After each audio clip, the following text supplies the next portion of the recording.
Hey, welcome back, everybody. Time for another episode of OC Spotlight. The one show, maybe the only show, that shows you the most incredible people doing the most amazing things right here in our own backyard. And today, this is one I don't think we've ever talked about before. Know anything about antiques and the world of restoration? Well, you're going to know a lot more at the end of this show as we bring in Daphne from D&G. The G stands for her husband's name, George. Daphne and George's Antiques and Restoration Services Company store, whatever we call it, over in Corona Del Mar. Welcome, Daphne. Hi, Paul. Thank you for having me today. It's great to be here. And great. Where in the world did you learn to work with antiques? Did your mother do it? Did your family do it? Did you study antiquities? I don't know how do you get into the world of antiques? Well, you just nailed it all at one shot. So, I guess. Okay. so yes, my mother was a collector, and she was also an avid archaeologist. That was her hobby in life. Really? Yeah, she loved antiques and archaeology and everything. I went to the University of Michigan. I had a fascination in that as well. I studied the classics and Greek and Roman literature and took Latin. And for 5 minutes, I thought, I'm going to travel the world and dig out little antiques or something. Oh, amazing. Sounds like fun. Yeah. Well, I can start with my father-in-law. Okay. And, he was an antique restorer, and he just gave his love to restoring antiques and bringing them to life. And because that is a really hard thing. You don't just take it and dust it off and put a little water on it or something here. You have to give your love to it. And if you screw it up, oh yeah, you've ruined something. Absolutely. I mean, he just started this business back in Europe, and me and my husband, my husband actually was an apprentice with his dad. It's something you got to learn, like these people Yes. that painfully restore the Mona Lisas of the Yes. world or something and scrape off carefully somehow ancient layers of dirt and soot or whatever, or figure out how to bring the pigments back alive, or how to reveal what's underneath all the years of accumulated grime and dust and dirt and decay. Yes, he was actually a restorer and also a creator, an art creator. He would do castings. He would just, make his own statues and cast them in bronze. And what country was this in? He was living in Istanbul, and with Armenian roots. We're a family, like that. So I'm gonna date myself here. I loved Humphrey Bogart and the movies of the 40s and 50s, even though I was born in the 50s. And what's the most famous one? The Maltese Falcon, the hidden bird and they're chasing it. It was all through Istanbul. I don't know what Istanbul is always the center of antiquities or lost books or lost books of the Bible or other things. I don't know. And somehow Istanbul always seems like the mystical city of Istanbul. Let's say. Right, exactly. So, well, we, me and my husband, we came to the United States in 1988, and we established our business here. And of course, and why here? An affluent area, I guess, would where people would collect this kind of stuff and appreciate it. It is, yes. We have a variety of cultures here who appreciate a variety of artwork. Large and, Persian population, yes. Large Armenian population. Yes, that is correct. Somewhat of a Turkish population, I know here. Yes, there is everyone here, and it's such a welcoming place, and we're so grateful. And is it mostly a European thing? Do people in South America collect like that? Do people in Hispanic countries collect the same way? Because I somehow I picture it as the Middle East and antiquities, because that's where all these cultures have piled on top of each other over centuries and millennia. Yeah, I mean, it is very interesting. It's just also the people are very open to appreciating antiquities, as well as there is there is this concept of antiquity and also a concept of antiques. Antiquities is probably, I would say, BC, or, we call Really that old. era, Right. filled with antiquities. But then also there is the antiques, there is European antiques, there is American antiques, there Right. is all kinds And of, that might be 100 years old or a couple yeah, hundred years old. could be, yes. But antiquities could be thousands of years old. Exactly. And, when we came here, obviously, our focus was to be different. There was no You're one. different just by being here. Are there lots of antiquities dealers here? I wouldn't think there are a whole lot of them here in Southern California. Not in 1988. There Yeah. were very few Russian antique restorers in Los Angeles area, and there was no one in Orange County. So I would proudly say that we're the first ones to establish such And a that was what you business. specialize in? Are we talking about what are they called? Iconographs? Like I picture I'm an Irish Catholic, but in the Eastern Catholic, they're all these, what do you call them? Icons and wooden carvings, and the Russian Orthodox paintings of the saints, or Well, w- we chalices or holy objects or we something. we restore a variety of things. We do restore, and also we are an antique. We're an antique store. We do sales in from our store, and at the moment don't carry icons, but we do carry European furniture, decorative arts, bronzes, lighting fixtures, and we also do interior And design. how do you decide? So many cultures, so many millennia. You can't have something the size of the Smithsonian. So how do you decide what to pick? Is it just what you fancy, or what you find, or what Well, you're asked to find? we have a variety of clientele who really have an appreciation for antiques. So it's by demand, clientele demand also most of the time. And also we pick antiques just because we think they can make a statement in one of our clients' homes I mean, some things are or in obvious. the If you store. find a Yeah. Fabergé egg, or there were so many made for the Russian czars or something, it used to be at Yeah. Tiffany's or someplace. Yeah. Uh, that's obvious. But a chalice, a vase, a piece of furniture may be worth millions to one, and worthless to somebody else here. Yeah. That's the nature of Yes. antiquities here. All right, Yes. so give me some examples of stuff in your store. Walk me through some of the stuff I'd find if I went over to D&G Oh, Antiques in Corona Del you'll be Mar. lost. I think I would be. I think I would be. We have a variety of artwork, paintings. We have porcelain. We Again, have is this mostly European stuff here? mostly European, but we also carry American antiques. We also do carry some Asian antiques, although our expertise is more in European antiques. Okay. But that doesn't. My parents deprive collected us. American cut glass. So Oh, yes. I have inherited a collection. I don't know who would want it or know anything, but they spent a great deal of time finding it and collecting it. They used to be very, very popular. Very popular. Now you can't give it away, I don't think. But yeah. Well, you don't have to give it away. We'll find a way for you. Always. We'll always find a way for our clients. We're here, and also we become friends with our clients too. I mean, So you we must have be people like long-term. me who inherit these things, Yeah. collections of plates or cut glass or silverware or furniture, like from the Midwest. So what do they call it? The Amish, the stickly furniture, Yeah. all that kind of stuff. All these things that I was taught had value. Today's young people, the aging, not just the aging baby boomers, but like me, but my children go, "What's that?" Yeah, yeah. Well, it's an area that you can do tons of research right now with all the online information. Like years ago, we used to just sit down and go through antique auction catalogs to be able to find an equivalent or something that's close to it, Right. and then do an appraisal. So right now, things are a lot easier. And I kind of like it, but there are some, I do have some questions about it as So well. give me some examples of pieces you've sold, or pieces you found, or pieces that you've offering. Just walk me through. Give me a couple examples of some of the more unusual, fun. Well, they could be worth a lot, or they could just be rare pieces. Or you tell me what are the stories you tell everybody here.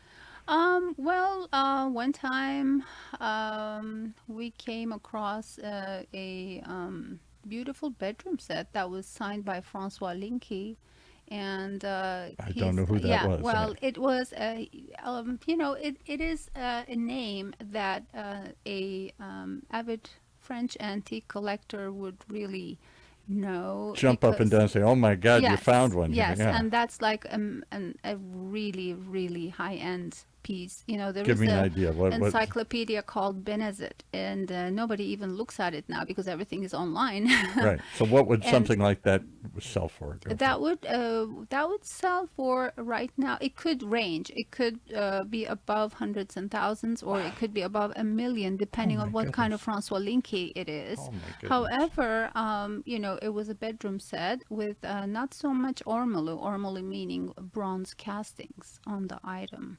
So we were able to do a decent sales. Quite Decent a few, sale. yes, I'll bet. quite a few years ago. I But paid the bills for a while here. not as much as you think, but But more was than not- just a couple $100 commission. yes, more than a couple of $100 exactly. But that was one of the items, and then one of the most interesting findings was a Picasso. You found a real Picasso? It was a sketch. Okay. So there but even is still, it's something the tons- man drew. Yeah. Yes, tons of things. I mean, there is tons of difference between a real Picasso painting and a sketch. Pricing, you wouldn't believe it. So, but it was a good sale to Texas. So we have clients from out of state. I as can well. only guess from watching all the TV shows, mostly on PBS, Antiques Roadshow, or these people who go out and do barn finds, or the people who go out through estate sales, and people bring these old things out of their attic, and they say, "What's this worth?" It's a Civil War letter from somebody here. It's signed by some president. It's a piece of furniture that somebody told me was a famous person. It's a watercolor by Audubon. It's a cut glass. My parents have read off of these famous people who did cut glass. It was something that meant somebody, had some rarity to it and some appreciation for it, but that may have diminished over time, or it may have radically increased over time, and you think this is nothing. Like you go to these, what's that show, Antique Roadshow, and people bring stuff in, and some of them are flabbergasted. It's worth millions, or it's worth nothing. It is the emotional connection that the person has. I have my own family's antique chairs and love seat and the dining room set. And right now, if somebody gave me $1 million, I don't think I would want to sell them. That sounds silly, but I appreciate it because it has some Yeah. meaning. It takes you back. It's a connection to the past. There. Exactly. It's how I you have a feel few about it. handful of heirloom things like that I'm sure aren't worth a nickel, but they're worth a lot to me because they were my Absolutely. great-grandfathers or something. Absolutely. And we really cherish the relationship with our clients, because the more we get to know our clients, the more we can help them, and to find out about their emotional connection to the particular item, how they would want to have it restored. And also, rather than just bringing it to a newly bought look, we really have to pay the respect to the era that it originally belonged to. Now, I don't think I've ever met anybody who's an antiques dealer in my life. We've been doing this for 15 years. I don't think anybody, you're the first that's ever come in here. Oh. And yet, last weekend, we do a show on restaurants with a famous chef here, Pascal, who had Pascal's restaurant for 25 years. He brings all these people who worked for him or his fancy French restaurant and now have their own restaurants. The guy from the Pendry Hotel, executive, all these people who once knew or worked for Pascal. So we had a woman in who worked for Pascal, went to the Ritz-Carlton, and now for the past 18 years has opened her own little really cool eclectic restaurant called Nirvana in Newport Beach. I give a plug for it. Fantastic, eclectic, unique space. Had the chance to go down and try it out.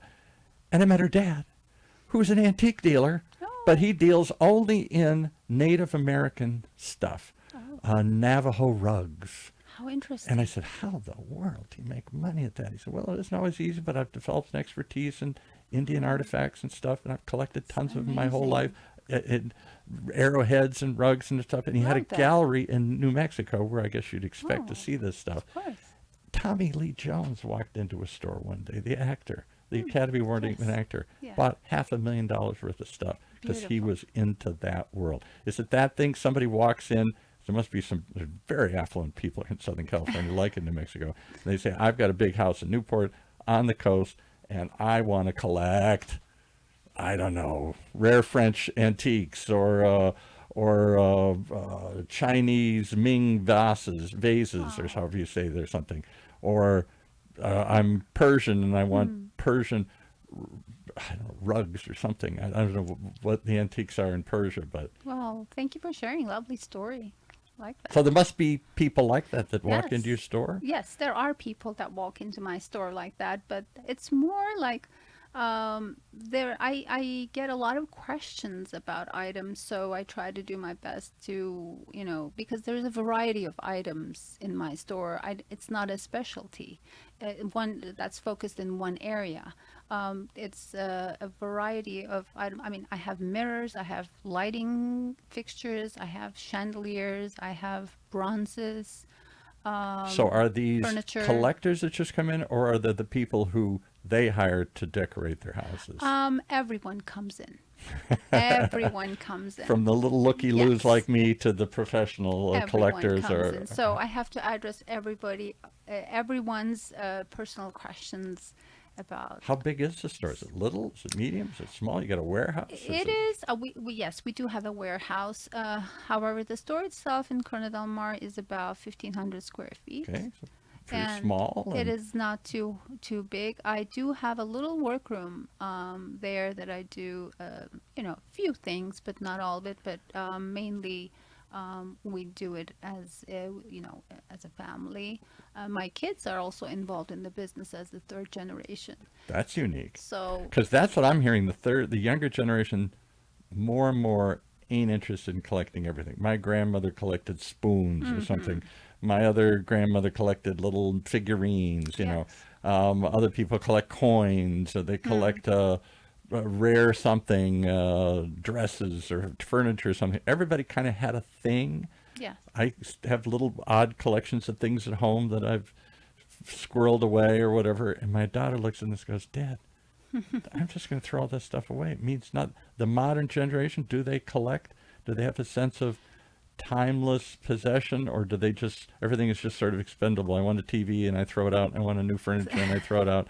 And I want a new car and I get another one tomorrow. I don't see people collecting cars, coins, glasses like they such used an to when I was a kid. individual thing, like a personal thing. Like one of my daughters is studying art history Well. because she loves antiques Right. and the history behind it. And then the other daughter that I have is studying business and marketing, and she's also into. So how do you do this business? How do you find these people? Is it just all word of mouth and walk in the door, or there is?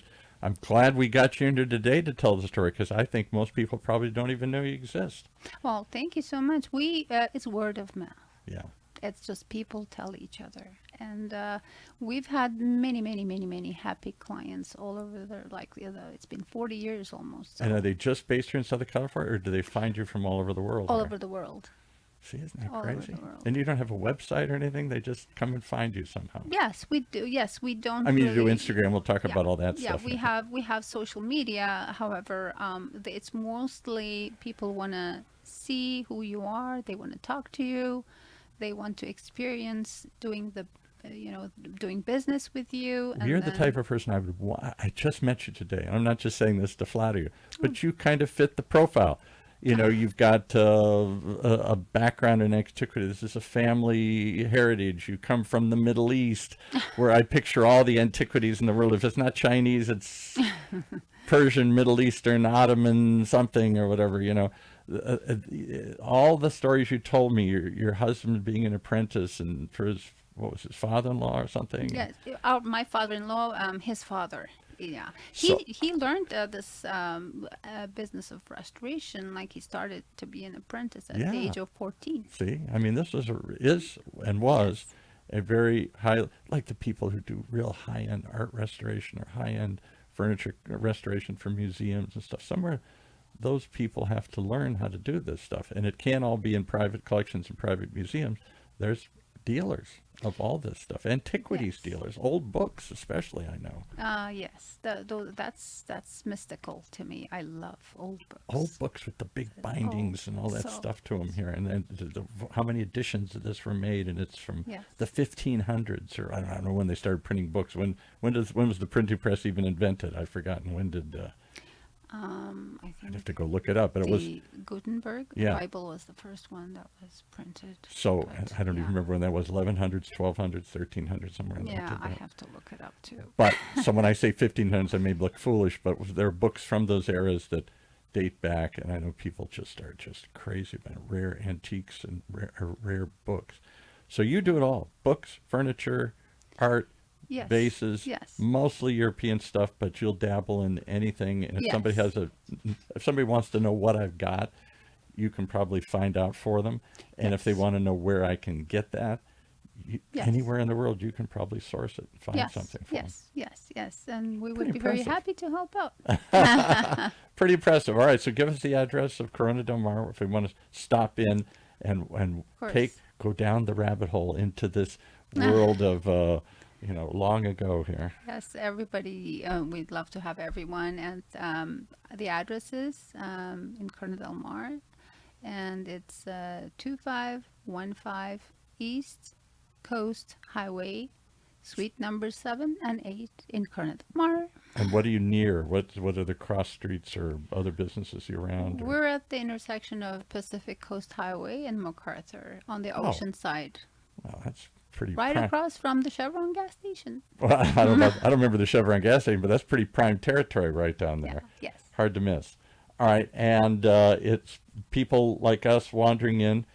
Do you get people? There's a lot of new made money here, and when new made money wants to build a big home on the coast, they don't know what to fill it up with, so they go hire people from Laguna Beach or whatever here, Yes, and they yes, say, fill it up for me here, yes, and then they find some passion or something that they're interested in, yes, and they go, ooh, I didn't know I could collect that, and so they find themselves suddenly thrown into a world of antiquities that they find fascinating, whatever it yes. is: rugs, prints, mirrors, furniture, coins, books, something.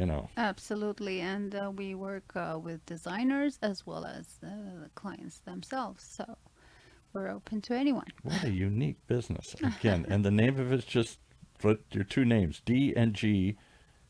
So we say antiques, meaning that you'll sell. Do you act as a broker? Do you sell stuff for people, and then you also act as a retail store? You've got stuff you found, and people walk in and buy it, or Yes. you represent them and try and sell their collection somehow Yes, to we somebody. do take consignments, and we have our own antiques for sale as well.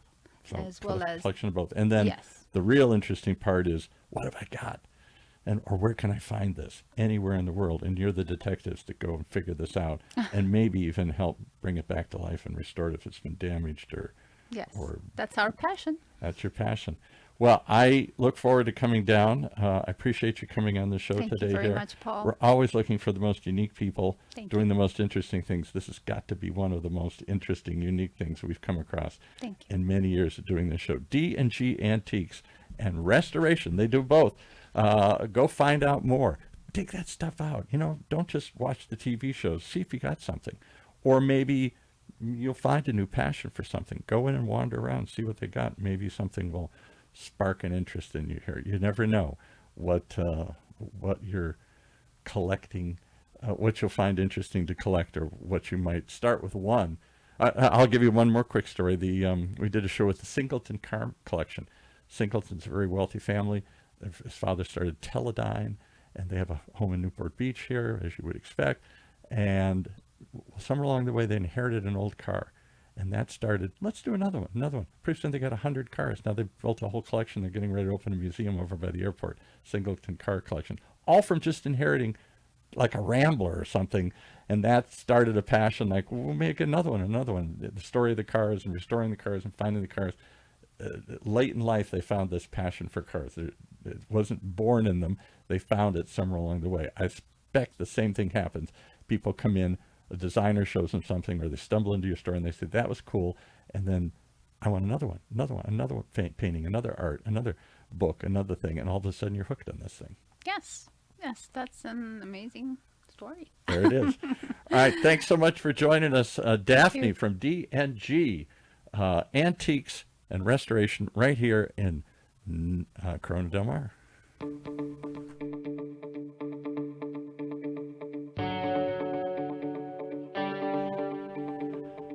So there you have it. Another reason to tune in each and every time to hear the most amazing people doing the most incredible thing right here on Orange County's only community radio station, OC Talk Radio. Streaming live from our studios here at the University of California, Irvine's Beale Applied Innovation Center.